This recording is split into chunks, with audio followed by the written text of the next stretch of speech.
자, 이런 일이 있었습니다. 불난 집에서 사람 구해줬더니, 물론 이 다른 사람 얘기까지 끝까지 들어보겠습니다. 일단 무슨 일이 있었느냐. 모두가 잠들었던 새벽 3시 광주광역시에 위치한 한 4층짜리 빌라에서 큰 불이 났습니다. 새벽 시간 사람들이 자고 있었겠죠.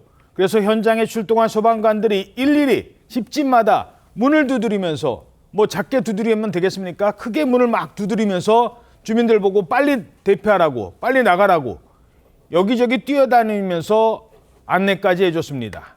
그렇게 불을 껐습니다. 그런데 얼마 뒤 이런 요구를 받았답니다.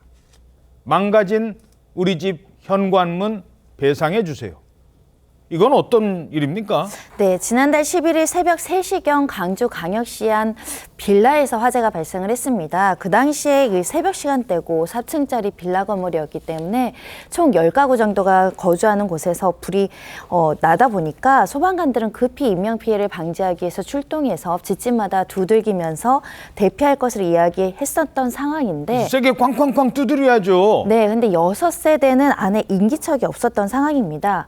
혹여라도 안에서 소리 못 듣고 자고 있을 가능성이 있기 때문에 그러면 굉장히 위험한 상황이 펼쳐지다 보니 부득이하게 세대 현관문과 도어록을 부숴줄 수밖에 없는 상황이었고요. 그래서 내부를 수색을 했습니다. 이 불이 시작한 층은 2층으로 이제 추정되는 상황이고 2층 세대 주민이 또 숨졌습니다. 이렇게 소방관들의 그 작업으로 인해서 고령의 주민이나 다른 세대 주민 7명은 무사히 대피한 것으로 알려지고 있고 2명은 이제 스스로 대피했다라고 알려지는 화재였습니다.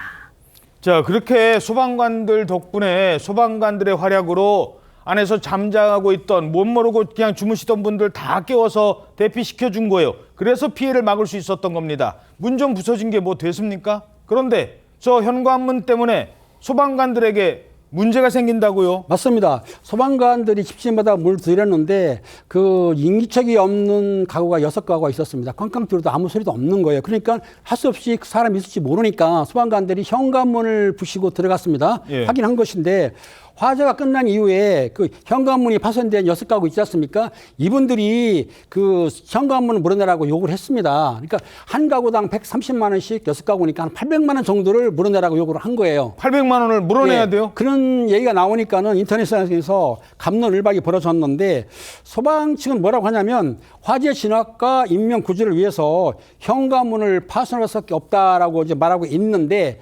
실제적으로 직무를 수행하다가 이렇게 할 경우에는 국가에서 배상도 가능하지만 그 정도가 지나치면 본인이 물어야 되는데 제가 경찰 생활할 때에도 직무상 한 거는 어느 정도 배상이 나오지만 그 초과된 거는 저희가 물기도 합니다. 아, 그래요? 예. 범인 잡으려고 문 부수고 들어갔는데 어느 정도 이상이다 그러면 경찰관이 물어줘요? 그건 왜냐하면 직무 집행하는데 좀 과하다라고 판정을 하기 때문에 그 범위에 벗어난 거는 너가 물어 이런 식으로 배상할 수가 있는 것이죠. 오호, 글쎄요. 저는 이해가 안 됩니다. 불나서 사람 구해줬는데 수리비를 물어내라? 왜 이런 상황이 벌어졌을까요? 근데 이게 약간은 오해도 있었답니다. 인터넷에서 막 화제가 됐었는데 논란이 있었는데 또 주민들은 아니 뭐 꼭 그런 건 아니고 설명 들어보시죠. 어머니가 원래 지병이 있는데 기도 좀 잘 어두우세요. 근데 따서 어머니를 살려주셨어요. 살려주신 거 너무 감사했어요. 어떻게 이거를 다 복구를 해야 되지 이런 생각이 있었는데 누가 소방관님이 오셨을 때 주인도 전화도 안 받고 우리 이거는 어떻게 할까요? 그 소방관님이 그럼 현관문 같은 건 한번 해보시라고 그렇게 해서 저희한테 그 번호도 알려주면서 예. 그러니까 뭐 막무가내로 소방관들한테 물어내라 이렇게 하신 건 아니에요. 문제는 이 건물이 보험이 안 돼 있다고요? 맞습니다. 아파트나 빌라에서 불이 나면요. 통상적으로 불을 낸 가구에서 그 배상 책임이 있다고 합니다. 그런데 지금 처음 불이 발생한 가구 주민이 사망을 했잖아요. 예. 그리고 화재 보험에도 가입돼 있지 않은 것으로 이제 드러났습니다. 그래서 배상 문제가 생긴 건데 주민들은 복구 처리 과정을 몰라서 소방 측에 문의하면서 그런 수준이었다라고 이야기를 하면서요. 물에 빠진 사람 구해줬더니 보따리 내놓으라고 한다는 등의 비판에 대해서도 억울하다는 입장을 전했습니다.